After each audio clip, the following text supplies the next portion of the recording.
Welcome back to the deep dive. Today, we are opening up a file that, honestly, it kept me up a little bit last night. Oh, yeah. We're heading to the suburbs of Philadelphia, specifically a place called Rose Tree Media. And I have to tell you, looking at the data for this deep dive, there's a contradiction here that it just doesn't make any sense on paper. It is, it's a real economic puzzle. It's one of those situations where if you just glanced at the headlines, you'd think one thing. Right. But when you look at the actual spreadsheets, you see something completely different. Completely different. Okay, let's set the scene for everyone. Yeah. We are talking about the Rose Tree Media School District. This is in Delaware County, and it's a premium market. The median home price is sitting right at, what, $1.1 million? That's right, $11,100,000. So we are firmly in million-dollar market territory. And typically that implies a certain level of stability, or at least predictability. It should. But here's the kicker, and this is the part I really want to unpack. The inventory is just incredibly tight. We're talking only 47 active listings in the entire district. Which, that represents about 1.7 months of supply. And for those who don't speak real estate agent fluently, 1.7 months of supply usually means what? Chaos. I mean, bidding wars, buyers waiving inspections. Total seller's market. Historically, yes. It suggests you can put a sign in the yard and basically name your price. Exactly. Low supply should mean sky-high prices. But, and here's a massive but, nearly 40% of sellers in this market are slashing their prices. It's a huge number, 38.3% to be exact. So you have almost no homes for sale, yet a huge chunk of sellers are saying, whoops, we asked for too much. What on earth is going on here? That is the central mystery, and it sets the stakes for this whole conversation incredibly high. How so? When you're dealing with a median price of $1.1 million, a pricing error isn't a small thing. If you misprice a home by just, say, 3 or 4%, you aren't losing pocket change. Right. You are talking about a $33,000 to $44,000 mistake. That's a luxury car. That's a year of college tuition, a whole kitchen renovation. Exactly. And because the signals are so mix-low inventory, saying go high, price cuts screaming go low, it is an absolute minefield. Which brings us to our mission for this deep dive. We're not just looking at stats today. We're going to build what I'm calling a lie detector. I love that. A lie detector. For your real estate agent. Because let's be honest, most people hire an agent because a friend said to, or they saw a nice headshot on a shopping cart. Or a 5-star Google review. Right. But in a market this complex, that is not enough. We're going to give you specific, data-driven questions. And if an agent can't answer them, they're likely just guessing with your money. And we have to start with the map. Geography check. We are talking Rose Tree Media School District. This is Delaware County, Pennsylvania. It is not Chester County. And that distinction is absolutely vital. And it leads us right into our first lie detector test. Okay, let's start there. Why does the county line matter so much? I mean, if I'm an agent in Westchester, which is Chester County, and I drive 15 minutes over to Media, does the world really change that much? It changes completely. We call this the Chester County problem. The Chester County problem. That sounds ominous. It's a real issue. There's a huge concentration of agents who operate, primarily in Chester County. Think Westchester, Malvern, places like that. Okay. They see a listing pop up in Rose Tree Media and they think, oh, I can handle that. It's just across the border. I'll just drive down Route 3. It's fine. Exactly. But they treat it like an afterthought, like a tourist destination. But the tax structures are different, the municipal codes are different, the whole competitive dynamic, how fast you move, what's standard, it's totally different in Delco versus Chester County. So you hire a generalist who spends 90% of their time in Malvern, they walk into a negotiation in Media, and they're just not prepared. They get eaten alive. Or worse, they price your home based on Chester County comps, which is just wrong. You need someone who speaks the local language. So how do we spot the tourist? What's the specific question we need to ask to trigger this lie detector? You have to get granular. You ask them this point blank. How many transactions have you closed specifically within the Rose Tree Media School District in the last 24 months? And we're looking for a hard number here, right? Not just, oh, I do a lot of business in the area. We need a number. And looking at the agent data, the red flag threshold is 5. Fewer than 5 transactions in 2 years. Correct. If they haven't done at least 5 deals in 24 months, in this specific district, they just don't have their finger on the pulse. They might not get the difference between Edgemont Township and, say, Upper Providence. Let's break those down, actually, because Rose Tree Media isn't one place. It's got distinct parts. It does. You've got Media Borough, which is the anchor. It's the county seat, everybody's hometown, very dense, walkable. And then the townships. Right. Edgemont, Middletown, and Upper Providence. And the housing there is wildly different, isn't it? You've got these, like, historic row homes in the borough and then that sprawling estates in the townships. Exactly. You go from an 1,800 square foot semi-detached home in Media Borough to a 5,000 square foot custom build on 3 acres in Edgemont. An agent who's used to cookie-cutter subdivisions somewhere else won't know how to value that. So that transaction count fewer than 5 is a huge red flag. Is your first line of defense. Your first, and maybe most important, you need a local specialist, not a tourist. Okay, so lie detector number 1 is volume and geography. Now let's get to the money. This is where those conflicting stats come back. You said sellers are slashing prices. Yes. And that brings us right to the second lie detector test, the list-to-sale ratio. Define that for us again quickly. It's the final sale price divided by the last asking price. Basically, it tells you how much negotiation power buyers have.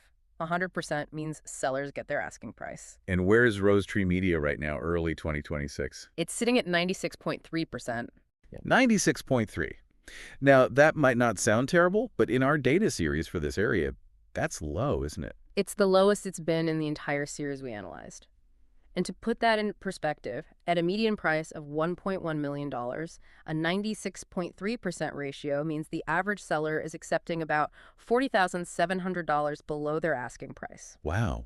So on average, sellers are giving away 40 grand just because they aimed too high at the start. That's right. And it's not just the number, it's the trend. This ratio has been in a slow, steady decline. It tells us there is an affordability wall. An affordability wall. I like that term. What does that look like? It means buyers at this $1.1 million price point are hitting their limit. You know, with interest rates and cost of living, Right. they're just pushing back harder here than in other districts. It's not a crash. Right. But it's a slow, steady erosion of the seller's power. And this connects directly back to that stat I opened with. 18 of the 47 active listings have cut their price. It's a massive signal, a screaming signal, we call it.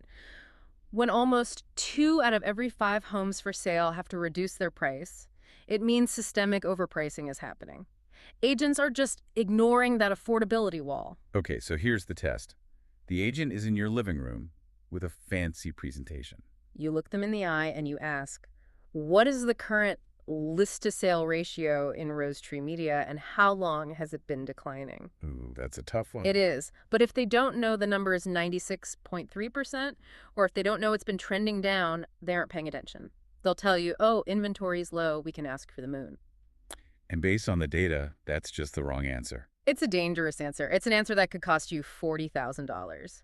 I want to pivot back to the geography a bit, because you mentioned Media Borough. I feel like that's where so much of the perceived value comes from. People love Media. They do. It's the county seat. It has the courthouse, which brings a lot of stability. But the real draw is the lifestyle. Everybody's hometown, right? Yeah. State Street. Exactly. The walkable downtown, restaurants, shops, this thriving art scene. It has a real village feel that's very hard to find in the suburbs. And people pay for that. They pay a huge premium for it. Mm. If you look at price per square foot, buyers will pay much more to live in the borough. They're buying the ability to walk to dinner on a Friday night. But, and there's always a but, density brings a downside. Traffic. Yeah. I mean, if everyone wants to be there and you've got events all the time, getting around has to be tough. I'm just picturing trying to park for dining under the stars. It can be a battle. The same density that brings the charm, it also brings the congestion. And this is another key vetting question for an agent. So how do you phrase it? Just simply, tell me about the traffic in Media Borough. Simple. And if they say, oh, it's wonderful, it's so quaint, traffic's not an issue, they're either being dishonest or they just don't know. A good agent will say, lifestyle's amazing, but you need to know that parking is tight and getting through town during events takes some patience. You want an agent who sells you the reality, not just the dream. 100%. Speaking of reality, we have to talk about transit. The new Wawa SEPTA station. Yes, that's a huge one. It's a major differentiator for the district.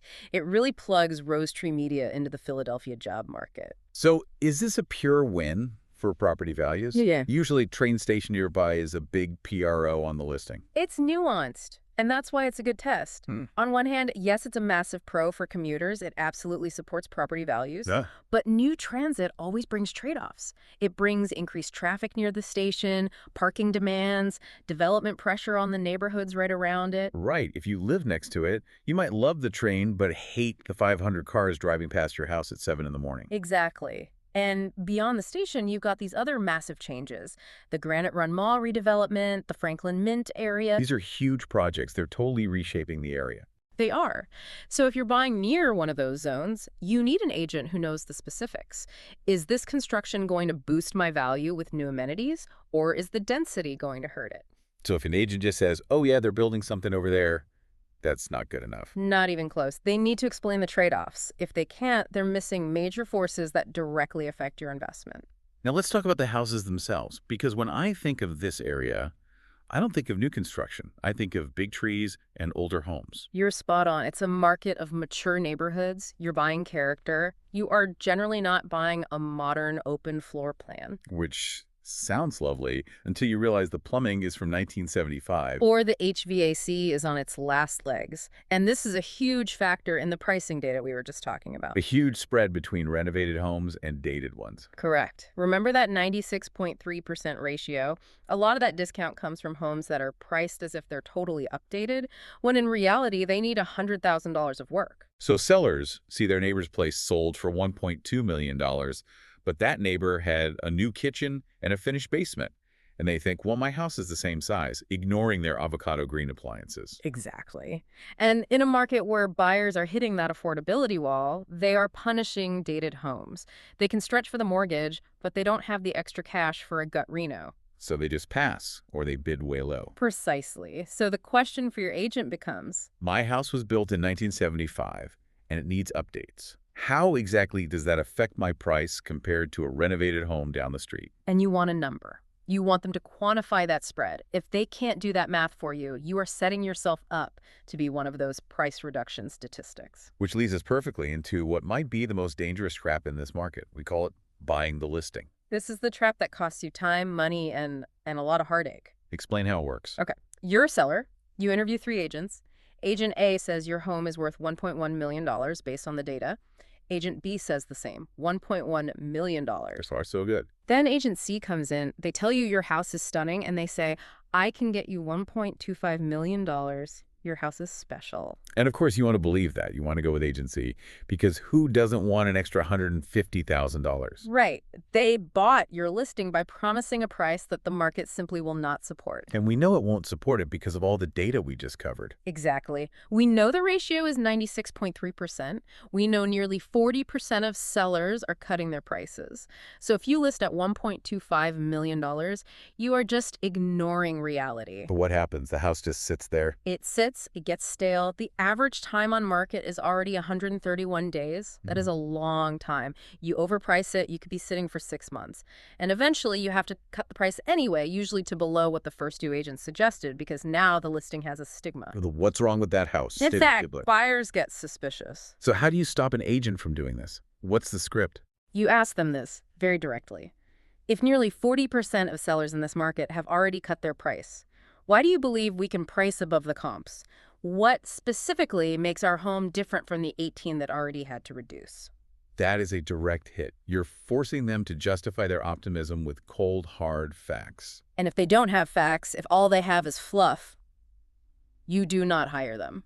I want to briefly touch on designations, because at this price point and with the age of the housing stock, there are some specific acronyms people should look for, right? Yes, absolutely. Given the demographics, there are 3 that really matter. First is SRES Seniors Real Estate Specialists. For long-term owners. Right. If you've been in your home for 30, 40 years, selling involves capital gains, estate planning. It's a complex transition, and SRES is trained for that. Okay, what's number 2? RCS-D. It stands for Real Estate Collaborative Specialist. Divorce. Yeah, unfortunately. But at $1.1 million, the house is often the single biggest asset. You need an agent who understands how to handle that asset neutrally and legally. It's about asset preservation, not just a sale. And a third one. CLHMS Certified Luxury Home Marketing Specialist. Because even in the suburbs, $1.1 million is luxury. It is. Marketing a $1 million home is different. It needs professional video, specific buyer targeting. You don't market it the same way you market a $300,000 starter home. You just don't. Okay, we've covered a ton of ground, but I have one final tip that I think is really cool. It uses a tool everyone is talking about, AI. This is the ultimate audit. I love this. So how do you do it? After you interview an agent, take the notes from your conversation, all the claims they made, prices are rising fast, or traffic in media is no big deal. Got it. Then you open up ChatGPT or Claude and you type in this prompt. I am considering hiring a real estate agent for the Rose Tree Media School District. They claimed X, Y, and Z. Verify these claims against current market data. That is brilliant. You're using AI to fact-check the sales pitch in real time. Exactly. It's an objective third party. It has no commission on the line. If the AI comes back and says, actually, data shows listing prices are declining, then you know you have a problem with that agent. It's like having your own personal consultant. It empowers you, and that's what this is all about. Okay, let's wrap this up. If you're looking to buy or sell in Rose Tree Media, you're entering a really fascinating high-stakes market. It's a $1 million market with both a geography problem and a pricing problem. So remember the basics. Check if they're a tourist from Chester County count. Those 5 transactions. Ask them about the 96.3% ratio. Grill them on the real trade-offs of the Wawa station and media traffic. And please do not fall for the agent who just promises you the highest price. Exactly. I'll leave you with this final thought. We know inventory is incredibly tight, only 1.7 months of supply. In almost any other market in America, that level of scarcity would cause prices to skyrocket. All right, supply and demand 101. But in Rose Tree Media, they are hitting a wall. Prices are not skyrocketing. Sellers are the ones cutting prices. That is an anomaly. It's weird. And if an agent can't explain to you why supply and demand are behaving so strangely here, can you really trust them with your $1 million asset? That is the question to ask. Thank you for listening to this deep dive. Go vet those agents, ask the hard questions, and we will see you next time. Take care.